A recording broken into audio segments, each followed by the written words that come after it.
ABC10 app. And we start tonight with developing news in Stockton. Power has been restored to most customers after an outage this morning left more than 17,000 PG&E customers without power. That's right. Authorities say it all happened because of a train derailment. ABC10's Gabriel Porras has the details from the scene. It's been hours since the train derailed here near Eldorado Street and Clayton Avenue, but as you can see, the train and the transmission tower it crashed into haven't moved at all. PG&E crews are out here doing some pretty intricate work. The mess spans at least 2 city blocks and the impacts are citywide.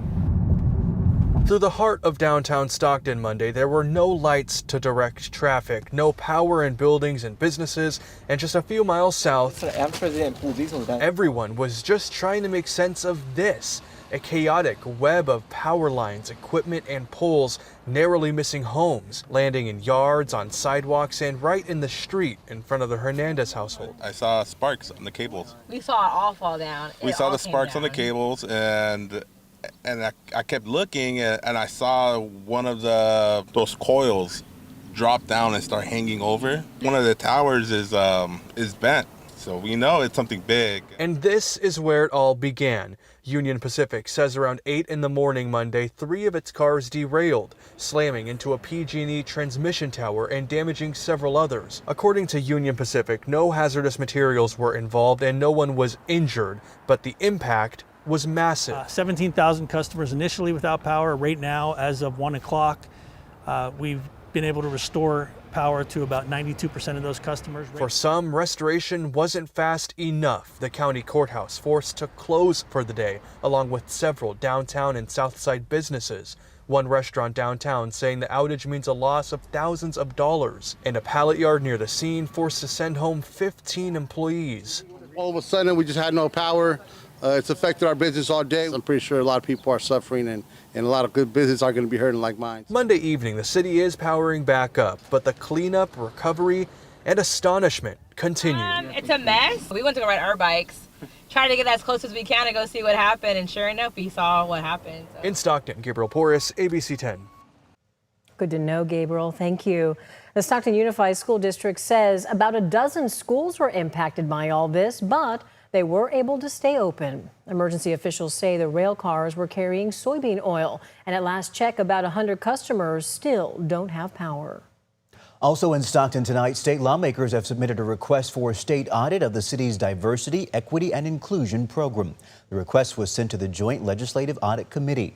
It comes after a city council audit committee investigation into how the DEI program was dismantled in 2023, including the removal of the DEI director. Vice Mayor Jason Lee, who chairs that audit committee, believes local oversight was blocked and says key questions went unanswered, leading him to ask state lawmakers to step in. This is about saying that we believe in diversity, we believe in equity, and we believe in inclusion.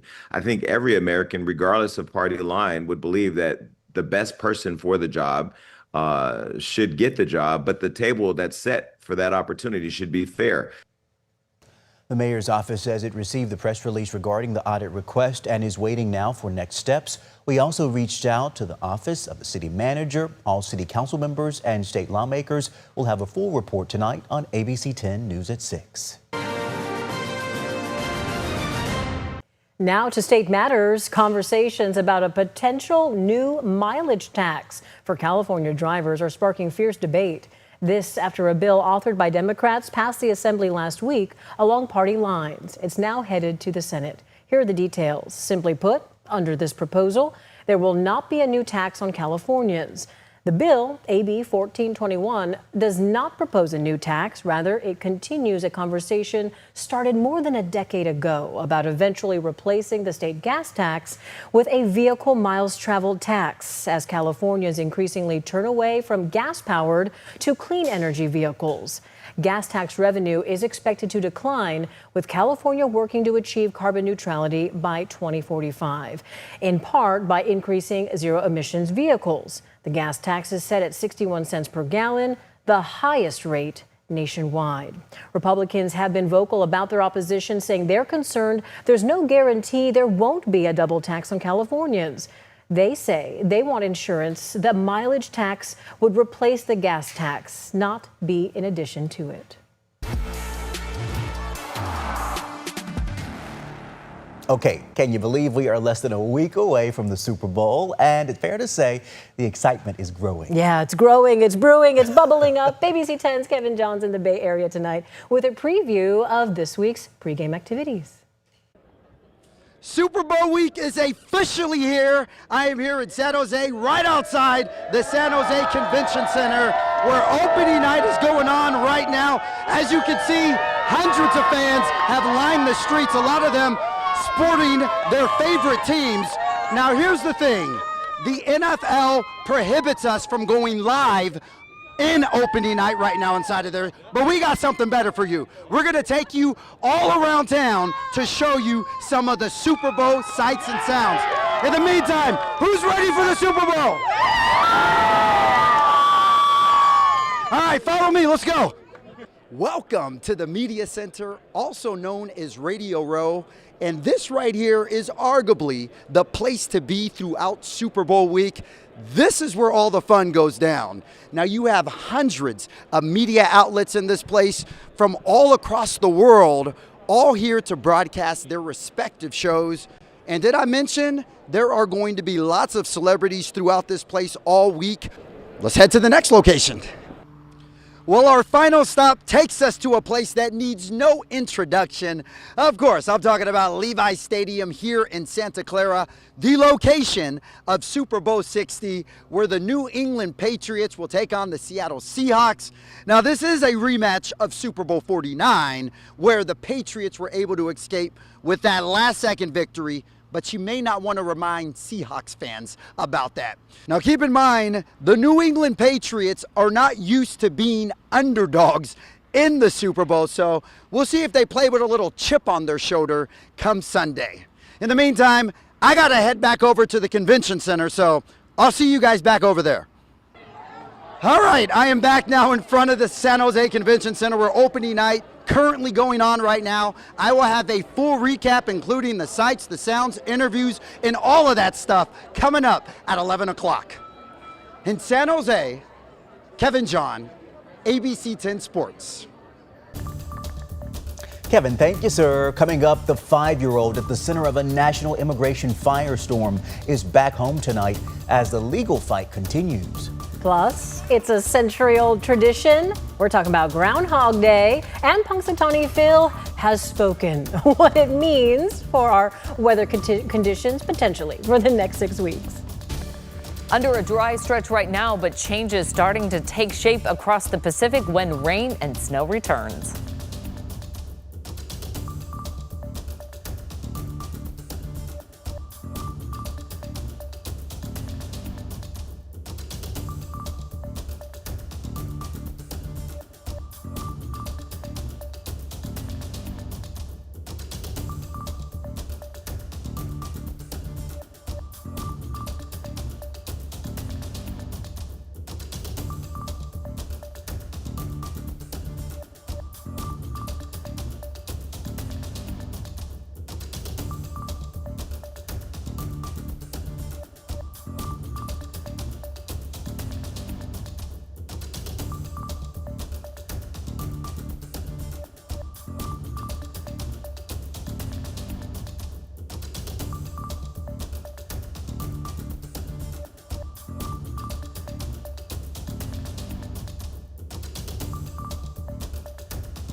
Well, 5-year-old Liam Ramos is back home with his family tonight after he and his father spent more than a week in a Texas detention building. A lawyer representing the Ramos family says they are in the country legally and have followed all proper steps in filing for asylum, something the Department of Justice vows to fight in court.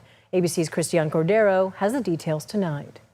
Today, the 5-year-old who quickly became a flashpoint for the federal government's immigration tactics is back home in Minnesota. ABC News joined Liam Conejo Ramos and his dad Adrian on their flight from San Antonio to the Twin Cities. The two spent more than a week in detention, surrounded by protests both outside and within the facility. In a scathing opinion, a U.S. district judge ordered their release. Liam, ¿cómo estás?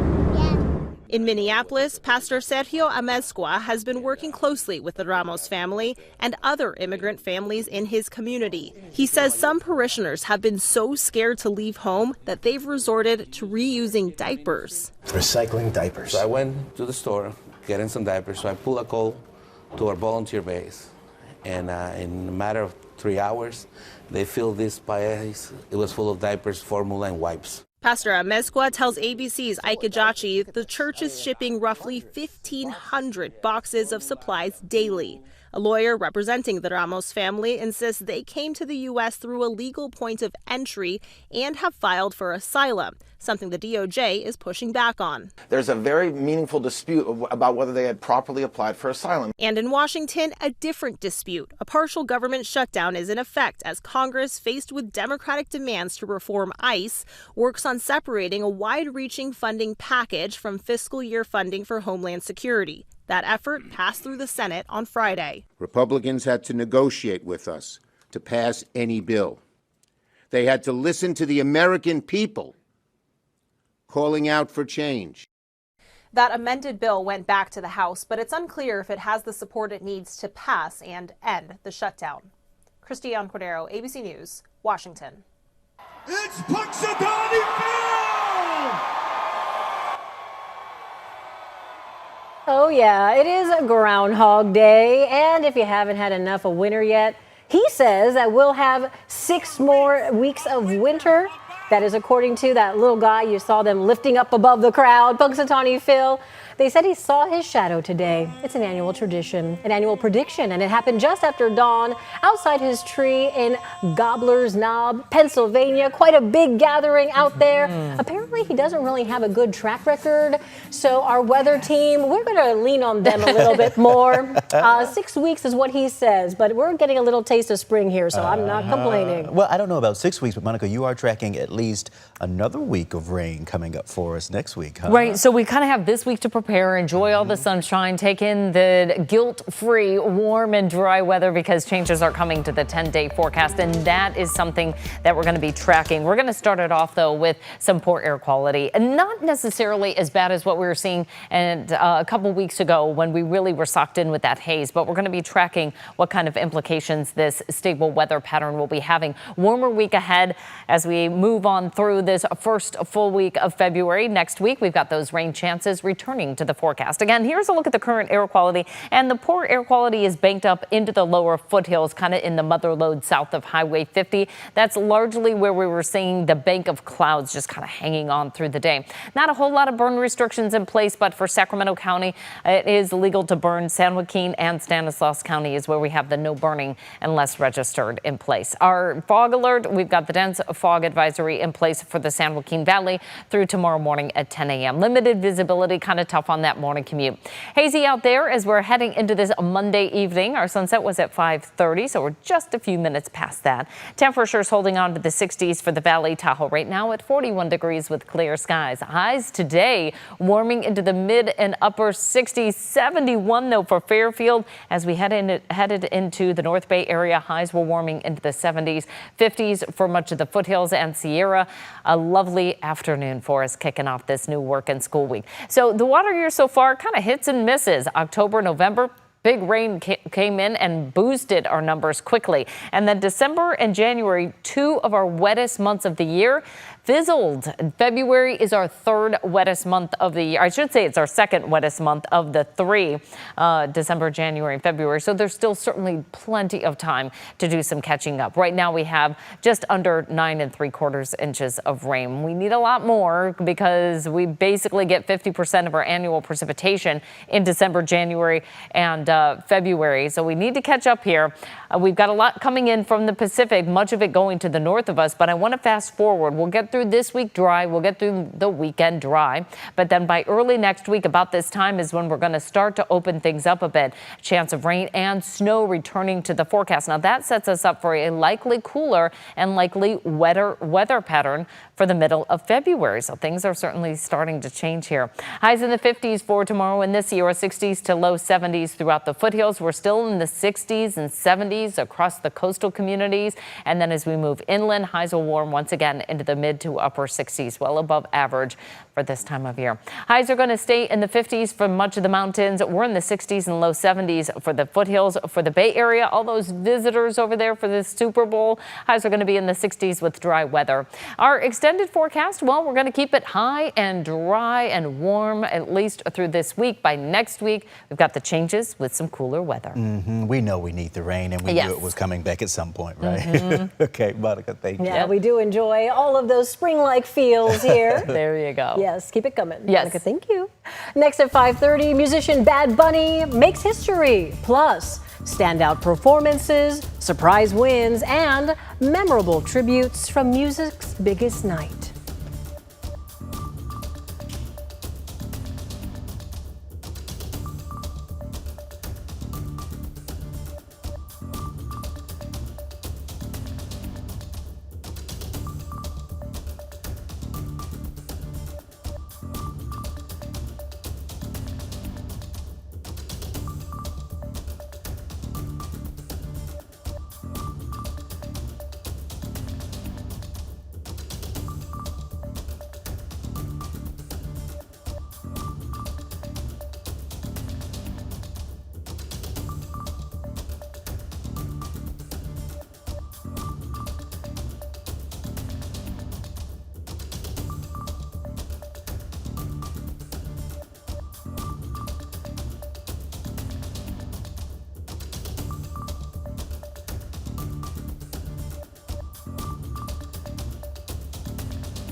Now to music's biggest night, the big winners and top moments from the Grammys. Yeah, here's ABC's Sophie Flay. Overnight, Bad Bunny making Grammys history. And the Grammy goes to Bad Bunny. The Puerto Rican superstar becoming the first Spanish-language artist to win the biggest award of the night, Album of the Year. I want to dedicate this award to all the people that had to leave their homeland, their country to follow their dreams. And the Grammy goes to Lady Gaga! A big night, too, for Lady Gaga, who took home the award for Best Pop Vocal Album and cast a spell with her hit Abracadabra. Bruno Mars with a bit of magic on his own, performing not once, It's whatever you like. but twice. And despite leaving without any trophies,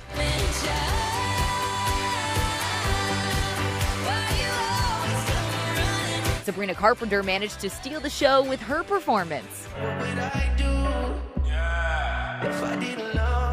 Justin Bieber making his return to the Grammy stage, delivering a stripped-down performance, literally. Everybody needs a hero.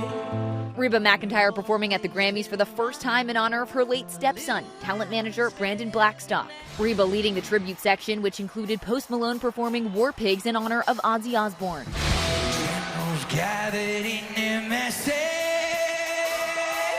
And there was a mini Fugees reunion as Lauryn Hill and surprise guest Wyclef Jean paid tribute to Roberta Flack.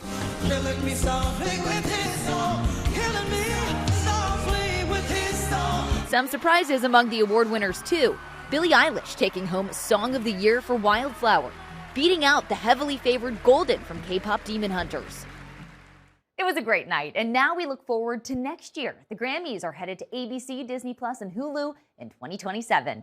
Sophie Flay, ABC News, New York.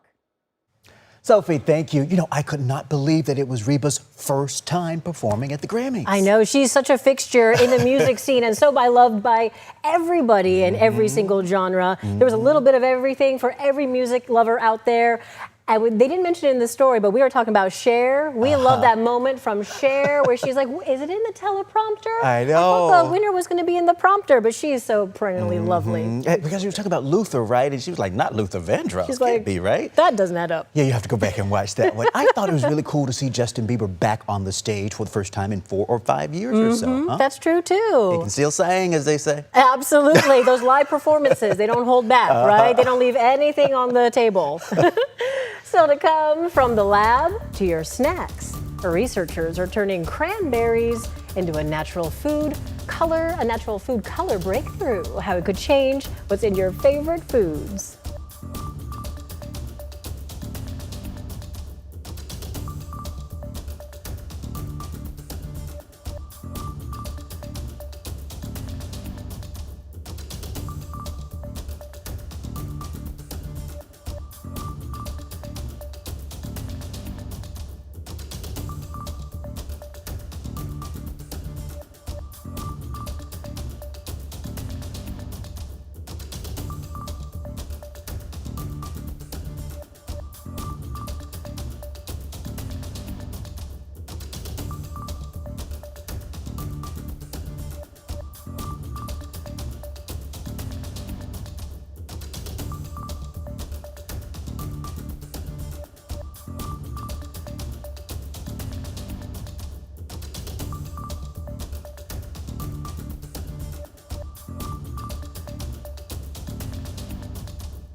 Okay, coming up new tonight on the news at 6, a rally tonight ahead of Super Bowl Sunday aims to send a message to federal officers, a part of the No File in Our Community Week of Action. The Santa Clara community is coming together to send a loud and unified message that ICE is not welcome in the Bay Area. But first, researchers in Wisconsin are helping lead a shift toward natural food color alternatives using cranberries. Scientists at the University of Wisconsin-Madison developed a way to extract vibrant red pigments from cranberries. They say the method is safer, more sustainable, and preserves beneficial compounds found naturally in the berries. Very cool. They say the resulting ingredient can be turned into powders for use in foods like protein bars, pudding, and ice cream. So this gives me some ideas for baking, perhaps, you know, maybe include it in some Christmas time cookies. Valentine's Day is coming up. You're going to use a lot of different food colorings out there. Can make it natural with the cranberries, perhaps. I'm surprised I hadn't thought of that before now. I know. It seems like a no-brainer, right? We should be ruling the world. I think we have all the answers. You think about things like blueberries too, right? Known as kind of like superfoods. You Yeah. get that cool dye from it too. Yep, so true. Something we'll be tracking, huh? Well, we thank you so very much for joining us. It has been a busy news day. We've got Absolutely. the Super Bowl that we're going to be it's tracking for coming folks. up. Yes. A lot to look forward to this week. Yes. Oh, and did we mention that Tom Brady's going to be in town in Sacramento on Thursday? Oh, yes. The sports fans are going to be competing for what do we do? What do we watch? Down at Delco he will be, so check that out. Okay, thanks so much for watching us anytime, any day on your schedule, right here on the free ABC10 streaming app. Have a great night.